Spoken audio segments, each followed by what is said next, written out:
Bonsoir et bienvenue à cette émission de On s'en parle. Alors, des nouvelles de la belle ville d'Amos. Qui est de mieux placé pour nous en donner que son dynamique maire, M. Ulrich Chérubin. Monsieur Chérubin, bonsoir. Bonsoir, Gabi. Merci d'avoir accepté cette invitation-là. C'est avec plaisir, Chérubin. Toujours un plaisir. Et laissez-moi vous dire que c'est très réciproque également. Merci beaucoup. Monsieur Chérubin, on a beaucoup de choses sur la table, comme se veut l'expression populaire. Ah ouais. C'est sûr qu'on va commencer avec le fameux dossier qui prend du temps à avoir un dénouement. C'est la fameuse prison d'Amos.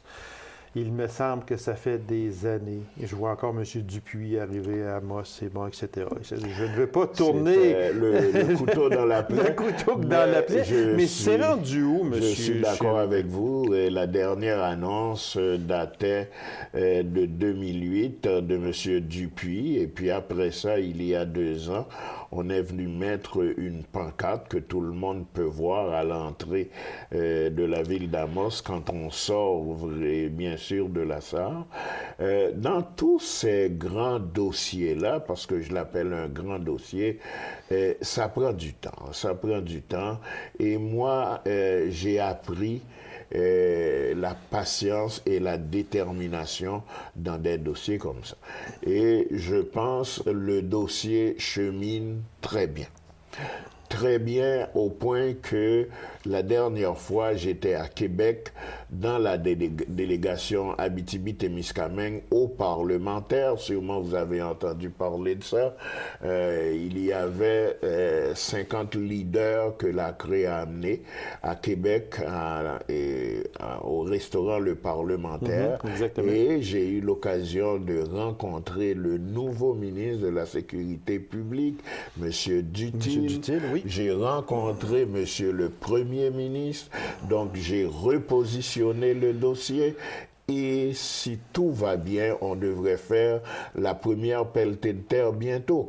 Et si vous avez du temps, je vous invite le 27 mars. Le 27 mars, c'est dans 15 jours. C'est bientôt, parce qu'il faut dire que l'émission est enregistrée le 13 de mars. Oui, mais malheureusement, les gens ne l'entendront pas. Mais le 27 mars, le 27 mars, il va y avoir un souper-conférence sur la prison, sur le centre de détention. Il va y avoir quelqu'un du ministère ou un chargé de projet qui va venir nous faire un état de la situation pour nous dire où s'est rendu le centre de détention. Et là, moi, je pense que j'ai bon espoir. J'ai beaucoup de dossiers sur la table à dessin, mais je suis confiant que ce dossier-là va connaître très bientôt un dénouement. Est-ce que le fameux projet de loi C10 du fédéral qui a été approuvé, est-ce que c'est une chose qui pourrait accélérer la construction?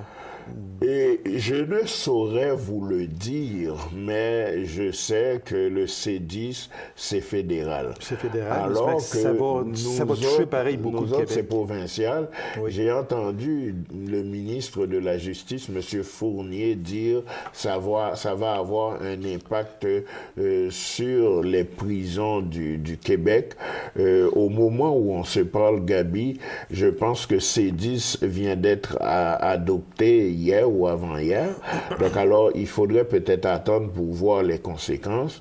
Mais déjà, on a toujours été en surpopulation.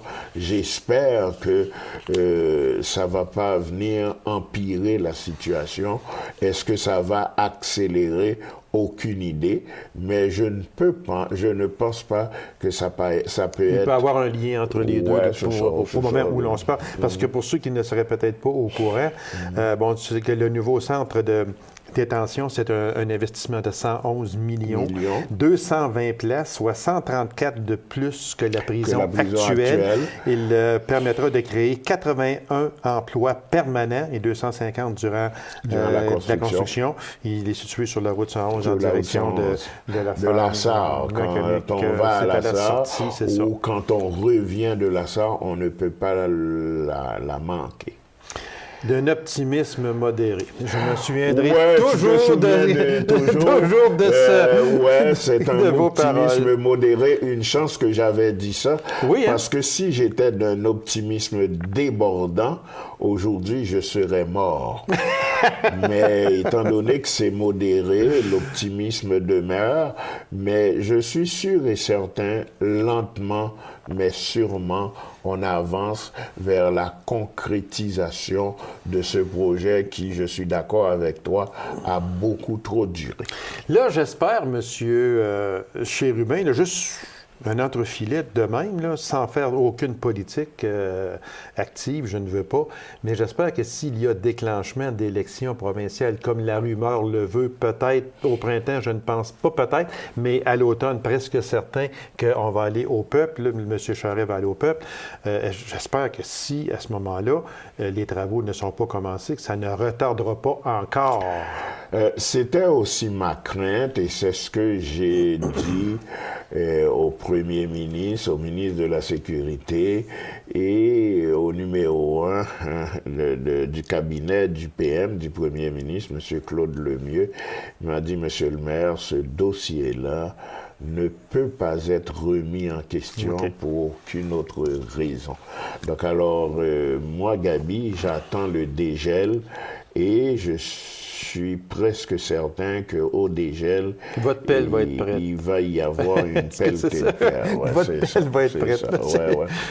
Et même si ce n'est pas moi qui lance ou qui lancerai les invitations, mais j'aimerais ça que tu sois là, et Gabi. Je vais m'organiser pour que tu sois présent parce que tu m'as toujours suivi dans ce dossier-là et j'aimerais ça que tu sois là pour dire avec moi Deo gratias. Rendons grâce à Dieu. Je vous remercie beaucoup de l'invitation, M. Chérubin, et soyez assuré d'une chose, que si le temps le permet, j'y serai avec grand plaisir et grand honneur également. Merci beaucoup. Le pont des Marais. Il a coulé beaucoup d'encre ou coulé beaucoup d'eau sous le pont des Marais. Il sera refait? Oui. Ça aussi, c'est un dossier qui va bien.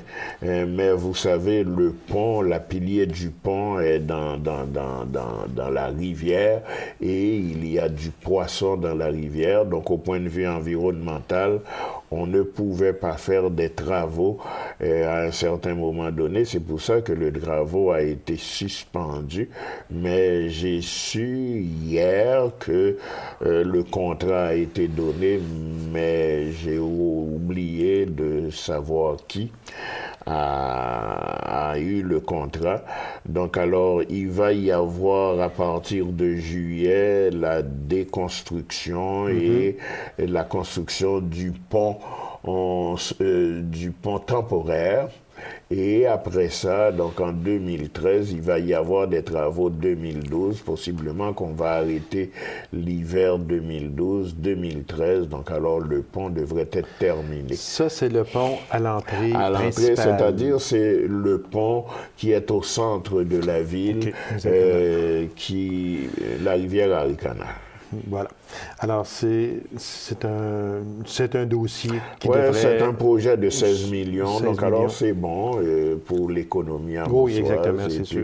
Il est vrai que ça va créer certains inconvénients parce que c'est pas d'omelette, c'est encore ces deux. Exactement, c'est ça. Et c'est pour ça. Donc, alors, on va avoir un bon plan de communication dans lequel on va demander aux citoyens d'être patients. comme le maire. Oui, c'est vrai, parce que vous êtes patient. Avec différents dossiers, vous êtes patient, Ouais, M. c'est ça. Fait que c'est sûr qu'on ne peut pas, comme je le disais, ça va créer des inconvénients, oui, mais écoutons, on ne peut pas, on ne peut pas faire autrement. C'est pour avoir un centième, parce que vous allez sûrement me parler du centième. Oui, c'est dans les alors, questions, c'est oui. toujours en préparation du centième, un pont neuf pour le centième d'Amos. Monsieur Chérubin, les maires, je parle du maire de vous, maire d'Amos, on parle de M. Tran, maire de Val-d'Or, on va parler aussi de M. Provencher, maire de Rouyn-Noranda, et les autres maires également, des villes de l'Est surtout, se sont levés. On commence à penser là, sérieusement là, à voir à la sécurisation de la route 117, soit la traverse du parc La Vérandrie, ou l'hiver. Tant qu'à l'été, ça va bien. Mais l'hiver, il faut le dire, c'est très dangereux. Il y a un manque d'entretien. Il y a un manque d'entretien. Quelle est votre position là-dessus? Je parle comme maire de la ville d'Amos. Nous autres, à la ville d'Amos, nous avons relayé la résolution. Relayée, ça veut dire que tout comme Val-d'Or, tout comme Rouyn, Amos a passé une résolution pour dénoncer cet état de fait, parce que nous savons c'est la seule route qui nous relie avec le reste de la province. C'est ça. Et nous savons aussi que les Abitibiens sont de grands voyageurs, conducteurs devant l'Éternel. Donc alors, on voyage l'hiver comme l'été. Mais l'hiver, on aimerait ça voyager sur une route qui ne met pas en péril la vie de nos citoyens. Parce que vous savez, comme moi, M. Lacasse, que la vie humaine est sacrée. Donc, une vie n'a pas de prix. Vous ne pouvez pas si bien dire. Et c'est pour ça qu'on demande aux autorités de bien faire leur devoir, parce que je pense que c'est un devoir du MTQ de bien entretenir cette route-là. Il va me dire, c'est pas lui, il donne des contrats, mais que les contracteurs, c'est ça, que les contracteurs fassent bien leur job et qu'il y a de la vérification qui se fasse. Monsieur Chérubin, dans les notes que j'ai ici, j'ai resté un peu surpris, agréablement surpris, dois-je dire, quand on parle d'investissement en construction en 2011, c'est de l'ordre de plus de 22 millions. Oui, ça a été une bonne année dans le domaine de la construction à Amos. Moi, je suis, comme toi, agréablement surpris, mais surtout heureux de voir que nous ne sommes pas à Val-d'Or où il y a un boom minier, nous ne sommes pas à Rouyn, mais Amos tient son petit bout, fait tranquillement son petit bout de chemin. Et on sait, il y a un proverbe qui dit « Quand la construction va, tout va ». Donc alors, ça ne peut que me réjouir parce que nous autres à Amos, nous avons une économie stable. Excusez-moi. Il n'y a pas de boom économique, mais il n'y a pas non plus de baisseur économique à ce moment-là. Baisse. Ça semble être stable. Et on se réjouit. Oui, sûrement. Développement de nouveaux logements sociaux. Ça, là, je pense qu'à peu près toutes les villes en parlent. Parce que des logements sociaux, il n'y en a vraiment pas beaucoup. On en manque. Il y en manque. Bon. C'est sûr et certain, nous aimerions développer des logements sociaux. Mais seul, on ne peut pas. Parce que les logements sociaux, c'est une responsabilité de la SHQ, la Société d'hypothèque du Québec, et de SHL, c'est-à-dire le fédéral, la société. Mais eux autres, le fédéral s'est désengagé depuis plusieurs années et c'est pour ça qu'il n'y a pas beaucoup de logements sociaux qui se créent et il y a un besoin criant, un besoin immense parce que le coût de la construction est très élevé.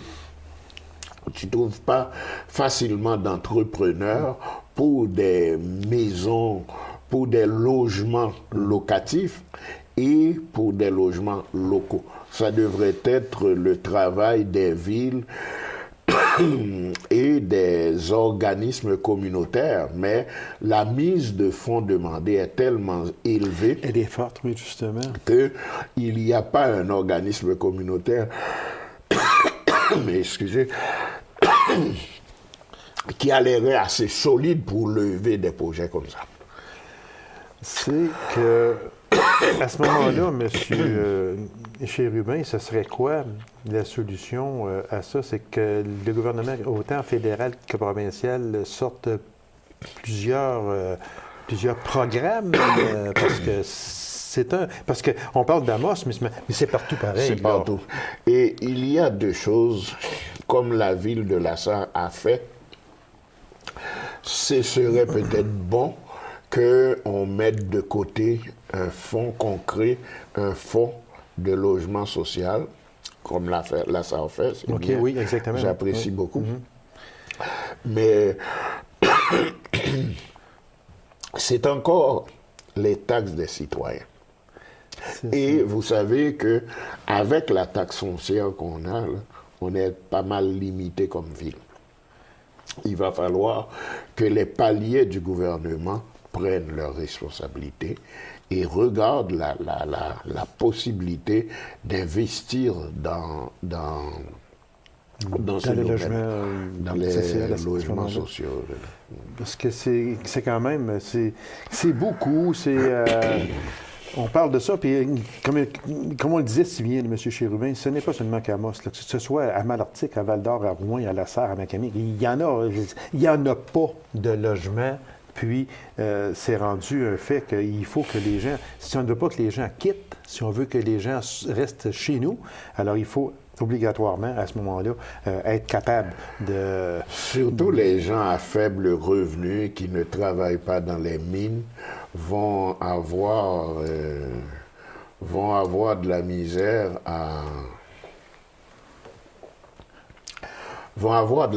à se loger. Merci beaucoup. On s'excuse un peu, parce que M. Chérubin a quelques problèmes de voix, fait qu'on lui a offert un verre d'eau. OK, exactement. Donner à boire à ceux qui ont soif. Voilà. Alors, on s'en excuse, mesdames et messieurs.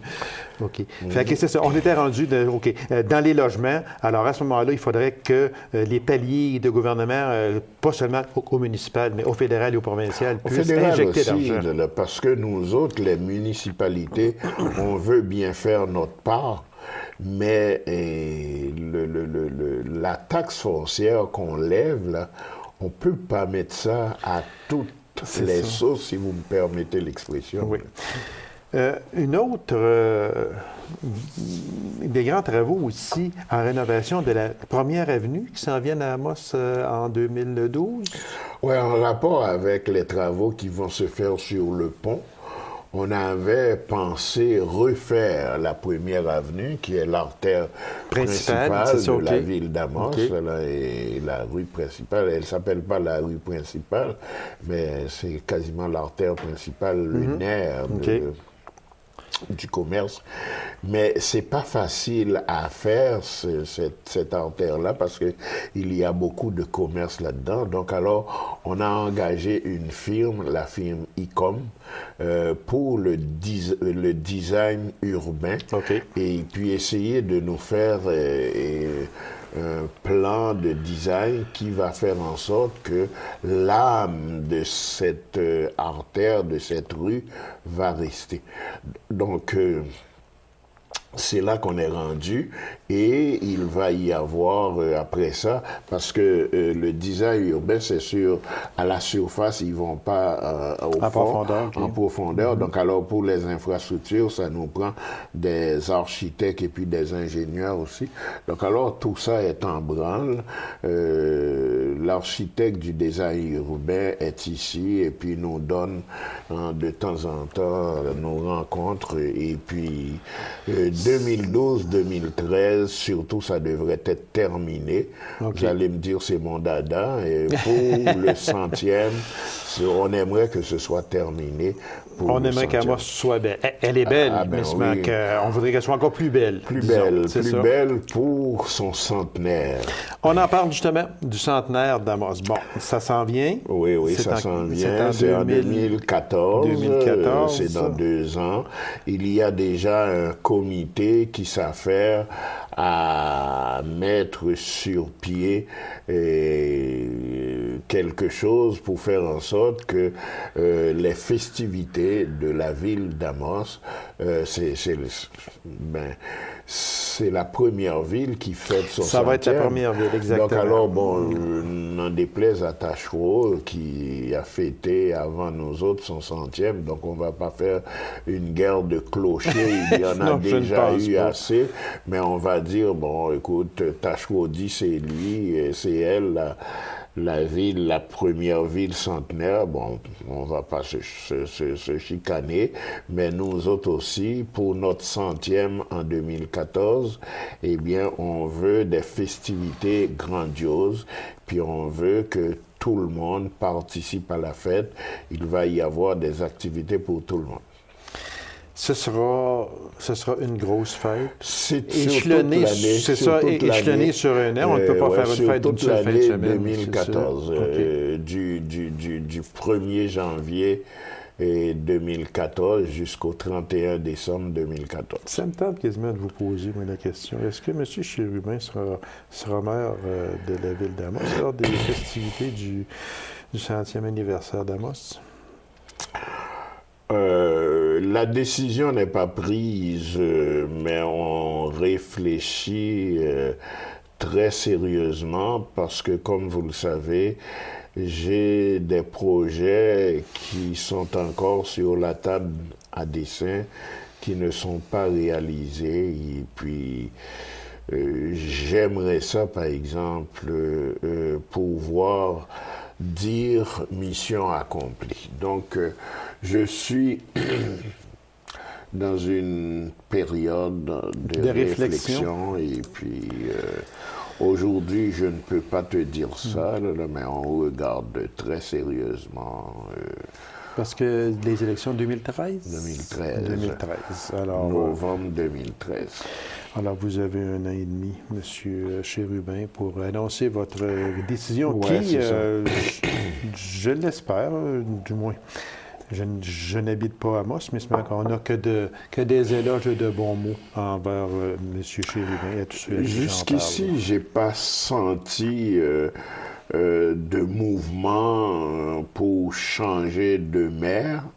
Donc, c'est pour ça que je me suis dit, j'aurais à regarder avec ma famille et puis voir si j'ai encore le feu sacré. Parce que moi, Gabi, je ne suis pas le genre de personne qui fait les choses à moitié. Non, ça, je vous connais assez pour ça. Quand j'étais prof, j'ai toujours enseigné. Je suis parti et j'ai laissé je ne sais pas combien de jours de congé maladie parce que pour moi, je trouvais que prendre un congé si on n'est pas malade, là, je trouvais pas ça correct. Okay. Quoique les gens voulaient me dire, ben, c'était pas un congé maladie, c'est un congé santé. Avant que tu sois malade, avant que tu tombes malade. Ça, c'est bien. Mais j'avais de la misère à vivre avec ça. Si j'ai encore le feu sacré et la santé pour et la santé, la permission de ma femme. Donc alors, ça, c'est important, M. Chérubin. Ça, c'est très important. C'est la bosse. Hein? Oh, le temps passe vite, ben oui, ça Chérubin. file. On va aller avec Hockeyville. Hockeyville. Là, il faut dire que Hockeyville, au moment où l'émission est enregistrée, on est le 13 de mars. OK? Bon, on ne sait pas qu'est-ce qui va se produire avec Hockeyville. On ne sait pas. Mais quelle est votre position? Nous autres, normalement, on a gagné une première ronde. On est parmi les 15 villes ou arénas. Donc alors, on a voté. Le 17, le résultat va être connu. Et on espère qu'on va être parmi les 5 finalistes. Et il va y avoir une période de de votation du 17 au 20. OK. Donc alors, c'est parmi les Le dernier blitz, comme on dit. Le dernier là. blitz, les 5 villes ou arénas, mais disons villes de préférence, les 5 villes vont voter. Et c'est celui qui recueille le plus grand nombre de votes qui gagne. Alors, vous savez qu'est-ce que ça veut dire? Oui, c'est une question de votation. Oui. Malheureusement, les gens d'Abitibi-Ouest ne m'entendront pas, mais j'avais le goût de leur demander de voter, voter et revoter, parce qu'on peut le faire plusieurs fois. Et je profite aussi pour remercier le maire de La Sarre qui publiquement a appuyé la ville d'Amos. Exactement, oui. Et va demander à ses concitoyens de voter pour Amos. Donc alors, si le 17 au soir, dans le cadre de la partie de hockey, CBC va annoncer Amos parmi les 5 villes finalistes pour le dernier blitz, pour le dernier blitz, comme tu dis, là on aimerait que toute la population régionale et même provincial nous appuie et vote pour Amos. Voilà, le message est passé, M. Chérubin. Un autre dossier, il ne reste pas beaucoup de temps, mais j'aimerais revenir sur ce dossier-là. Après la prison, il y a un autre dossier qui traîne en longueur, mais ce n'est pas dû à la ville d'Amos, l'aéroport. Bon, le dossier de l'aéroport est encore sur la glace. Parce qu'on a fait des démarches et des démarches pour obtenir une réponse du ministère des Affaires municipales et de l'occupation du territoire, du MAMRO. On n'a pas été capable d'aller chercher les sommes nécessaires, c'est 3 millions, mettons, 3 millions et quelques. Donc, on mettrait 1,5 million et le ministère mettrait 1,5 million. On ferait ça moitié-moitié, comme on dit. On n'a pas eu de choses. Ce qu'on a fait, on a colmater les brèches. On a un appareil pour calfeutrer, pour boucher les trous. Donc alors on a dit on l'a fait et puis là on regarde et puis on dit bon écoutez, là, si une fois on a une bonne réponse, ben on va aller de l'avant. Mais pour le moment on dit bon on va vivre avec ça puis on va attendre. L'aboutissement de ce dossier-là, M. Chérubin, ça peut aller à quand? Peut-être une question hypothétique, là, mais est-ce que ça peut aller à quand? Est-ce que vous êtes d'un optimisme modéré, M. Chérubin? Regarde, je rencontre M. le ministre régional le 15, jeudi 15, M. Corbeil.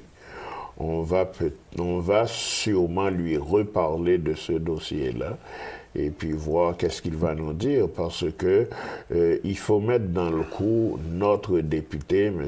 Gendron, et notre ministre régional. Est-ce que les deux sont vraiment conscients les deux se sont prononcés là-dessus. Oui. Et sans être méchants, nous autres, on veut faire de la prévention.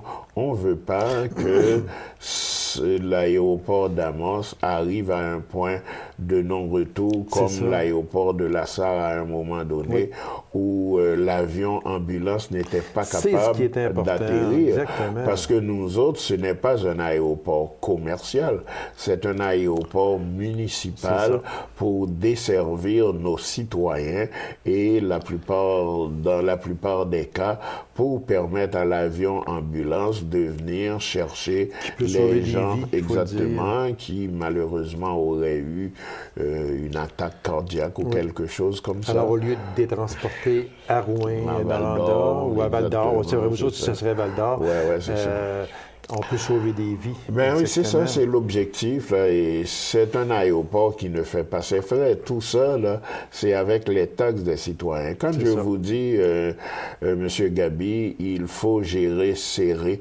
Quand tu es une municipalité de taille moyenne comme Amos, eh bien, je te dis que il faut que tu sois capable de faire une gestion imaginative. C'est ça. Il faut sortir le crayon il faut compter plusieurs fois.